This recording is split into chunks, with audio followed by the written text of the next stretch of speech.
Hey, Codem family. This is Brad Bowling. Welcome to the Codem podcast.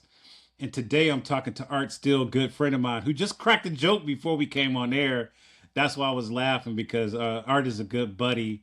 But today we're talking about ATTR. Art, how are you doing, man? I'm doing pretty good. And how come your head's bigger than mine on I don't know, bro, but that was hilarious when you I was said thinking that. when I seen that head, I was thinking about old Richard Pryor. He was a big old waterhead, boy. Yeah, yeah. We're gonna have to talk about this when I see you, bro, because that's not funny, but that's funny. Better you than I. so so Art, the conversation, I know we're having fun, but the conversation is kind of serious, man, because tell us what ATTR is, Art. Well, to put it in layman's term, not using three or four or five syllables like, the medical and the pharmaceutical, and they use these words, terminology, man, just throws you off, so to speak. Basically, it's a genetic disease, what I have. And again, Okay. it starts in the liver, and they talk about clunk, and you have certain nutritions and vitamins and that's supposed to transport throughout your body and all. But what happens is that protein clunks, and Yes. when it start traveling and all, instead of taking what it needs to take to different parts of your body, it goes in there and basically just start clogging. It starts off with your ligaments, the extremity of your body, the ligaments. That's why a lot of times I have they call it peripheral neuropathy. Basically, it's the tingling sensation, colds in your hand, and then eventually it start affecting other parts of your stomach, um, your heart, and then you have stenosis and all too, in your lower back and all. So there was a variety of different symptoms that I had. Trigger finger, had both carpal tunnel, had shoulder replacements and all too. And those are just some of the symptoms and all that I thought when I was playing ball, playing 12, with the Chiefs and Buffalo Bills and all, I thought it was just part of growing old and part of the process of all that pounding on my body. So let's go backward to go forward, Art. You played for the Kansas City Chiefs. You were an NFL football player for 12 years, played for two teams. I want to make sure that we introduce you to our Coden family. So talk to us a little bit about your NFL career. Where did you go to college? Well, I'm from Camden, New Jersey, born and raised right in the projects of Camden, New Jersey. And the only way for us, and you know how it is, coming out of, back in the day of getting out of the hood, so to speak, and doing some of this stuff was getting a scholarship. So sports was my means. I went to University of Kentucky. I got Okay. drafted back in 1978. I got drafted right behind old Earl Campbell back in the Okay. day. I allowed him to go first, and I took the second spot. No. All right. All right. And then, had the opportunity to play 10 years here at the Kansas City Chiefs, and then finally finished up in Buffalo. And Okay. for all your Cleveland folks, man, I still got a little bad taste in my mouth with my I last remember game. you saying that. I remember you saying that. My last game I played in my career, we played, on the playoffs and all. Buffalo's playing y'all in the playoffs. That was 1989. Okay. And that was my last game and all. But hey, I hope you guys feel better about yourselves. Hey man, we're trying. We got Shador now, so we're looking up new coach. So hopefully the cardiac kids, ironically, was what we're talking about today. Is what we call ourselves, and they give us a heart attack every season, Art, because we think we're gonna win, and then something happens where we don't win, man. But we're rooting for them, and we're rooting for you too. So the goal here today is to kind of highlight and showcase and really discuss, you know. The conditions, the signs, the symptoms, and how genetics plays a role in discovering ATTER. And the earlier you discover you have the genetic the traits for it, the earlier you can protect yourself from it. So Yes. I know you have how many kids, Art? I had 5 girls, 6 boys, just had our 27th grandchild Right. Okay. last couple of weeks ago and all, and got another one on the way and all. So, Well, congratulations. I know you. Yes, bro. yes. You got a tribe going over there, man. Well, I was What you trying to telling do, bro? it's all you was asking me how I stay young and all, man. I'm still reproducing just from a different angle. Yeah. I'm on the second level and all, man, but it's just part of that process. I always wanted to have a big family and all too. Well, So you got a beautiful family too. You have a beautiful family too. So, okay, so 11 kids. I know it's a priority for you to get them tested. How many have been tested? So far, and I don't know if you was going to ask how I found out and all too about this amyloidosis, because that was part of the, No, please go into it. because it's almost like, and as I stated, just a little story behind this and all too. As I stated, I thought it was just from playing football. All these common injuries are people pounding their bodies and all, especially in the sport I was in. Right. So through the NFL, they have a program every 5 years. We have we go down to Tulane Medical Center here in the Kansas City area, where they do a total body, mind, everything. And so it's like for 3 days and all. So the first time I went down there, one of the problems that was a sign too, that the last sign was atrial fibrillation, where I got heart problems. I didn't have Okay. that maybe 12, 13, 14 years. And What does that feel like, Art? What does that feel? basically you're tired all the time, your heart palpitates. I mean, it's Okay. almost like you like working out constantly and you're always fatigued. And then, issues I was having, like walking up steps. Sometimes, man, you just get up there and you got to take it. Even though I was working out, I've still forced myself to work out. Whereas after I get finished, it was almost like what I was doing, trying to reaffirm in my mind, it was almost like working back out in the day and all when you work so hard. But I wasn't working as hard. And, fatigue set in. I had issues just getting around, so to speak. Okay. That was, I was going on for about 11, 12 years and all. And to put a preference on that too, I always had problems growing up with doctors and the pharmaceutical companies. Because I knew if I went to the doctors, they're going to probably want to do all these procedures, medication, and then next thing you know, a situation happened. And I keep reverting back because my brother, and I hope I'm not messing this up, but I keep thinking, like in reference to my brother who he Yes. had a heart transplant Okay. 12 years ago. He had all the exact same symptoms and all too, which I wasn't observing at the time until I went down to Tulane Medical Center. And I bring him in because there was a doctor, Dr. Keith Ferdinand. That's where I found out when I had this problem and the light went on. That's when he asked me this question. He said, all right, I know we just talk about family history. And tell me a little bit about your family health history. And that's when the lights start going off, because the first person I started off with my brother.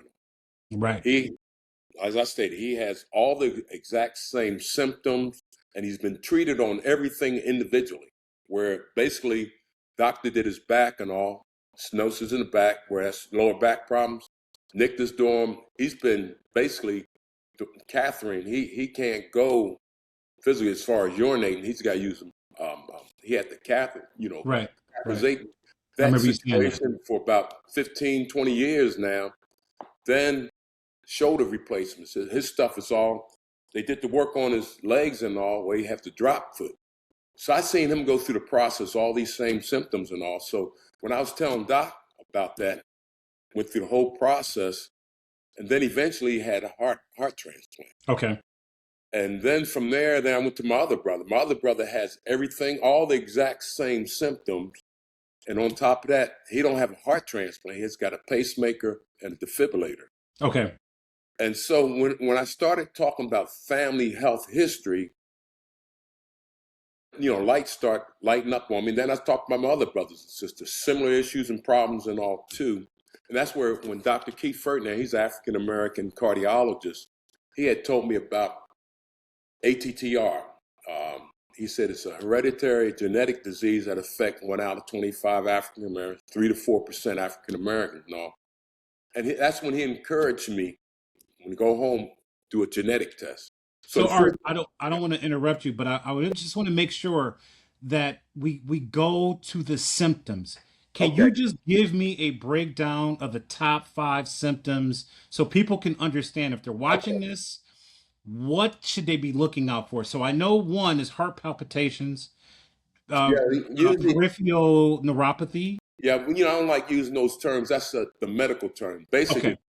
you got swelling, especially your ankle Okay.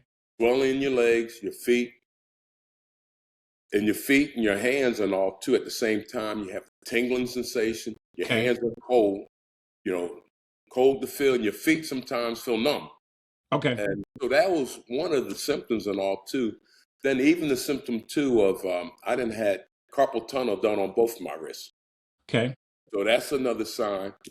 I had the trigger finger. Another sign too is Now, a what's form. trigger finger? That's when your fingers locked up on you. Okay. I mean, What well, are you typing and you feel something? well, the thing is, what happens a lot of times, people simulate the reason why I have these problems might be because of my work related, job or whatever and all. Okay. But it could be something simple. I played football, so mine was playing, grabbing folks and moving and jamming my fingers all the time. So that was one of the reasons why I said that. And plus, at the same time, as you age, another problem is back problems. A Okay. lot of times, we might be at work and all, or we have a job where we bend a lot, and we can reason that it's from bending over, from working and all, and then the old things come into place, just getting old. Right. And then another thing is, stomach problems. Sometimes we think we ate the wrong or might have been spicy food and affects our stomach, and that's part of the process. And Now, so when you those, say stomach, are you talking about incontinence? Are you talking about, you well, can't go or you combination, go too they say much? like diarrhea, Okay. constipation. You think you ate the wrong food and all, and that's part of the process. That's, we've talked about some of the symptoms and all. Yes, sir. Yes, sir. And then from there, there's a variety of other things and all too that I'm starting to learn myself. Even sometimes, and this is personally for myself, I can go to bed at night, not every night, but man, almost, I wake up like in a sweat. Okay. I mean, I'm soaking wet. And so it doesn't happen every night, but these are just some of the symptoms. And then, like I said, some of those lingering symptoms and all, you just take them, you chuck them up as old age. So and then Wow. eventually, that's when eventually it got to my heart, where I had problems, like I said, the palpitation, those types of things. And from there, usually, and that's the issue with that is if you have all these symptoms and the doctors are just treating the symptoms and not treating the core problem, which was amyloidosis starting in my liver and all, you're just you're not getting to the core problem and all, and it just accelerate. Same thing. I use my brother as an example, where eventually he had a heart transplant. Okay. These are good things to know because, you're talking about it affecting black men. Black men is our core Well, audience. yeah, okay, yeah, Right? Right. So basically, what you're saying is if you have, you know, half of these symptoms, you should be going to the doctor and asking for them to take a look at the fact that you might have ATTR. Right? and yeah, I would say a few of them and all too, because I'm thinking in terms a genetic test. Back in the day, and I'll get back. Dr. Ferdinand. First Okay. thing he said, he told me, he said, "Well, go back home and do a genetic test." So again, my mind popping again. Genetic tests. I grew up in an environment, man. There's a lot of negative things behind that.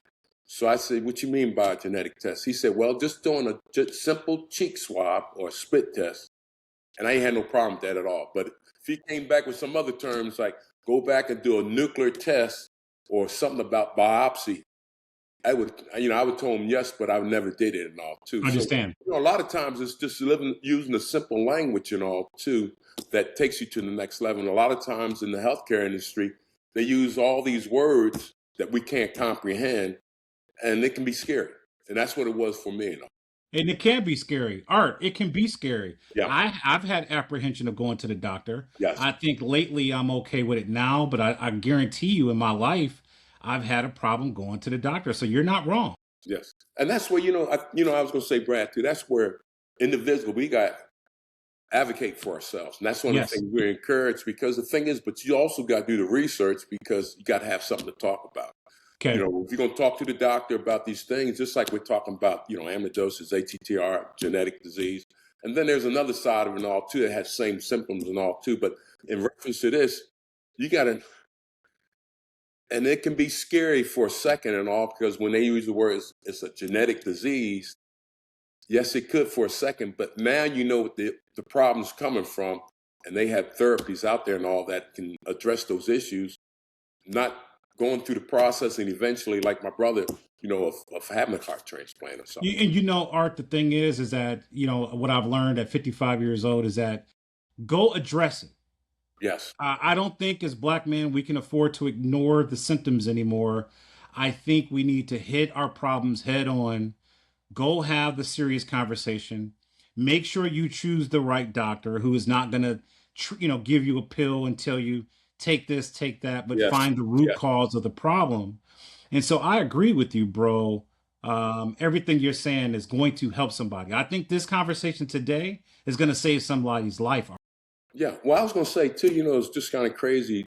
2 weeks ago, well, it's been over a week or so. We was back in New Jersey this is the second time going back. We do community programs where we go in and advocate as far as talking about this disease, but talking on a level and all everybody in the community can understand.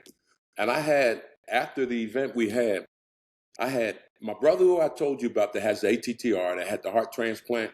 He went to the Yes. same high school, came to high school. So one particular lady, I think her name is Sinead, but her husband died in 2020 from ATTR. Oh man. She was there, and it's just so happened her husband, I don't know how old he was at the time, but he played with my brother in high school Okay. basketball. And it was just kind of, when you correlate those together and all, because I also, in his situation, then I had guys I played against in high school, or I played with in high school, having the symptoms and all. So we kind of directed them where to go, get more, do a genetic test, get more information. And again, we also talk about the thing of genetic testing and all, because it is, if you think about it, people talk about leaving a legacy. And, people a lot of times think it's a business or history. And the history is important and all too. But your family health history is part of that legacy. Yes, it is. Because, I look at myself, you think about generations and generation of this been going on. And if we don't say anything about it, it continues. Yes. So like even regards, you was talking like I got the big family and all. I had 5 of my kids so far took in the genetic test. 3 have tested positive. Wow. So, and then, on top of that, and we live in a world, it's a little, and we use the word black and African American, just like my great grandfather, he was full blooded Irish and all. So, sometimes we think, okay, you got to be, it's almost like nowadays, there's nothing full blooded, so to speak. I mean, you have some deviations there and all, but a lot of times, people think, okay, I'm not African American because maybe and we're finding out, just like, and I'll use the example like my daughter, my wife, she's a different shade. She's Caucasian and all. Okay. So then our kids are mixed. My daughter, one of my daughters that have it, or I'll use my youngest son. He's 23. He got tested. He found out he was positive. He's got 3 kids. His wife is Hispanic and Caucasian. Okay. So then, then you filter things down. So it's a wide array of folks and all too, where sometimes you get narrow minded and just think it's just, you got to be this. And so we try to get that information out too. So let me ask you, Art, your son is 23. He gets tested. No symptoms, but he's gotten tested. So what would be the path for him going forward? Is he taking something before he develops symptoms? What is his path down the road now that he knows that he has the precursors for ATTR? Well, for right now, and I think doctors in different areas do things differently. Because I talked Okay. to one doctor, he said he would jump on it right now as far as therapy or doing more testing, so to speak, a little bit more detailed testing to see. Because neuropathy and those types of things, it can be just starting off real simple when you just Yes. casual and all too. But the physician, my doctor and all, they observe and check up, I guess, every 6 months or something like that and all in reference to him. But the nice thing about it is, if he gets a symptom, they got the therapy, the treatment out there and all. So that's the bonus side of it and all too. And then just keeping an eye on it, keeping an eye Now, on it. is this covered by insurance in terms of the treatment for it? Well, the thing is, they have programs out because the treatment is not inexpensive. It's very Okay. expensive and all too. Just like in my situation, sometimes people think, oh, if you play ball, you got money. No, back in the day, we get. But the thing is, my treatment is expensive and all, but they got programs out there. And from what I've learned and all, talking to other folks, these programs are available. And from what this is from what I was said, that nobody has been turned down because of it. Okay. So, And we're going to put a link in the podcast to ask about attr.org. So then people who want to go and look for themselves and find out and get more information, they can. So we will put that link down into the body of this podcast. Hey, Brad, and I was going to say too, if possible, just like we started, Still for Life and all, and if you put that in there too, because the way I'm looking at it, we're coming across folks is it's about a support group and all too. Yes. We're finding out just not with the ATTR and all, there's a lot of genetic things that are affecting the African American community and all, as far as kidney, cholesterol and all too, that are genetic. So we're trying to get more information out, more, information about genetic testing and all, where, again, as I stated before, these genetic things is not just happen today. This has been going on in generations, and there's a spot where we as individuals can make a difference as far as not only for our generation right now, but future generations and all too. So Yeah. So let's go into that for a second. You have your own organization. yes. We will put your link in the Okay. bio too, bro. You know I will do that for you. Yes. And so talk to me a little bit about what you do. You go around the country and speak. You're Well, having an impact. I would say, I wouldn't say speak, because that's another drawback for me, because it was the same situation. Usually people come in the community, bring a doctor in, and they use those PowerPoints using all these 6-syllable words and all that kind of loses you and all too. I've been working along with a guy. His name is Arnie Joseph. He was Chroma Health, and he's been a blessing in disguise and all too, because he's been in this space for the longest time. So basically, when we go in, just like I tell you, we did one like in Philadelphia and all at Elon Tabernacles Church, and also about 300 people there and all too. But when we went in there, basically you have a moderator, and then you have a doctor that specializes in that field. Then Okay. you have me as a patient advocate. Then you have my wife was there too, because she's a caregiver. So it's almost like just A sitting around panel. sitting around the table like you're talking at home and all. And Okay. that's the way it's presented and all. The moderator might talk about a little bit and ask the doctor, maybe explain it in layman's terms so those in the audience can understand. She goes through the process. Then he might start asking me questions. Then I ask my wife questions and all as a caregiver, Okay. about the experience and all. But it makes it, these questions are more so questions that most folks going to ask, like you're talking about right now. And then after the conversation, there's no PowerPoint or anything like that. It's open to the audience to participate, ask questions and all too. Like I said, the last one we did 2 weeks ago in New Jersey, there was buku questions and all too. Not only questions, but we also had folks in the back that worked in the healthcare industry where we can direct them, say, hey, go talk to these folks back here. And one was your boy's place. He was at, Right. Deshaun was there and all too. Yeah. And he is, I'm telling you, he's the best, man, because he's pretty sincere in what he's doing. He want to make a definitely positive impact on the health of those in our community and all too. And I guess that's one of Cleveland's finest. Yes. And I know you guys are going to be down in New Orleans here at the end of the Yes. week. Yes. So Art, I have to ask you, bro, because I know you played in the NFL.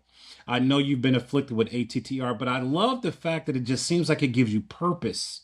You wake up every day with purpose, bro. I'm watching you. You look good. You sound good.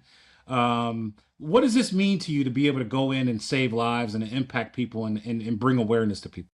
Well, I would, everything kind of goes back in a lot of us, man, our parents. My mother, man, always people ask, what's the best coach you ever had? My Okay. mother. My mother, she ingrained some stuff in my head, just like the same thing. We grew up that was back, and all the racial stuff was going on. My mom used to always tell us, if you see something wrong and you don't say and do anything about it, you're just as guilty as whatever's going on. So it's the same situation right here in this health situation. This is information we all should be passing on. We Yes. should be talking amongst each other and all too. And that's like you said, that's the reason why. I mean, it's just I'm hoping somebody else. I was kind of upset because I'm thinking other folks done had I call it the crap. I'm on the 18, but back in the day, how come it wasn't spoken back then? Might not be in this position right here and all too, but we know too. There's a lot of reasons why behind that. It's being spoken about, but I think on the level going into the community, I think it's not done the right way and all, because people use these words, and I know personally myself, I've been to meetings and all before where they start throwing words and on PowerPoint. My mind goes someplace else. So Yeah. we just talk on what's important for us right now. So, Art, if somebody gets or finds out that they have ATTR, right, Yeah. and they begin treatment, what does life look like for them? Does the treatment extend their life? Does it save their life? What Man, can you they try hey, expect going forward? took my tagline, man. No, part of still life, we said extending your self life one day at a time and all too. Yes, it does. My my situation. I'll give you a situation with my brother. Okay. He's about 75. He's had the heart transplant. A lot of those stuff he can't recover from it. It's permanent damage and all too. But the way I look at it like this, and we got and some people we got some folders and all stuff we created ourselves. I use the example like my son, Tasi. He's 23 years old. He's been did the genetic test, found out he has. Then there's me. I did the genetic test, but I had all the symptoms. But I haven't had a heart transplant. I haven't gone that far. I got another brother who's married to my wife's sister. He has everything. He's got a pacemaker and defibrillator in him. He needs a heart. Okay. Then I have my brother who had the heart transplant. So what happens is the way you look at it is like my son. I told him, I said, you're very fortunate, man, because if not being proactive, doing that genetic test and finding out, you could be over here with my older brother and all. And the same thing with me, because mine right now, I'm stable where I won't get any worse. Okay. So it's just sticking to the game plan, but that's how important is, early detection and awareness. And I just, I look at, the therapy, and at once upon a time back in about 5, 6 years ago, there wasn't any therapy. Right. And then you think about, and I throw out a couple guys' names and all in public and all too. Nate Archibald. You guys Okay. remember Nate Archibald? Yes, Nate sir. had Nate had a heart transplant. Don Chaney. Then there's Clarence Baines, who played. I think he played in Baltimore baseball. Then he finished up. You can look up. If you Google them guys, you'll see he had a heart transplant and a he had Okay. kidney transplant. Okay. Then there's Arthur Smith. There's a variety of folks out there, and it's just a matter of getting information out. And that's why we started Still for Life. And like I said, we just basically go in the community and just encourage, give information at a level where people can understand, and then try to activate them to, be proactive for themselves. Activate, to get out and talk to their doctors about these issues and all. And like some of the literature and all we have behind, we have a checklist where you can check it off. So you can take it to your doctor and say, Doc, I got these 3 things right here, and get maybe genetic tests, whatever. Wow. So is a genetic test something you can do at home, or does it have to be done through your doctor? Well, you gotta go. I think like I said, I'm not in the healthcare industry and Okay. all. So but I know personally, my son was just over here this morning and all. He just had a little one too, um, and he hadn't did the genetic test. So we was talking about that this morning and all. Matter of fact, we called up, but you know, your primary care doctor can get that genetic test for you and all. Okay. Like my Okay. son, because I have it and all, I can call my doctor and they can send him a genetic test, and basically it's just a spit test or a swab, and they'll Right. send it back and all. So it's not that complex and all too. But I just would encourage, because not only that, we're finding out, we talk about other issues, cholesterol, kidney problems. I mean, that's all affecting the African American community and all. And it's a simple thing, and everybody knows cancer, prostate cancer, and all. Early detection, man, can save you from a lot of misery down the line, so to speak. Man, it really can, Art. It Yeah, can. yeah. Well, bro, this has been an incredible half an hour. I told you we keep you to half an hour. I'm proud of you, man. I'm happy to call you a friend. No, you're my brother from another mother, dog. Yes, sir. Yes, sir, man. If you were a good friend, you send me a ticket to New Orleans. But I do understand if Well, I can't go. hey, maybe I'll start off, man, by how you start. You feeling sexy there? You look sexy. Right, right. Well, listen, man, it's good to talk to you. I'm sure we will talk again, bro. Art's article is in the April issue of Code and Magazine. If you like what you're seeing, please subscribe to the channel. Art, Good to talk to you, man. Have a good day. Anytime I come back, we can help each other out. You let me know too. Yes, And I'll sir. tell, when I get down New Orleans, man, I'll tell Miss Rudolph, you say hello about your head. Just swoop. I would do that. I would do that. Hey, remember old Richard Pryor? Here's a big old water head, boy. Oh, man. Right. Right. All right, family. Have a good one. Hey, you take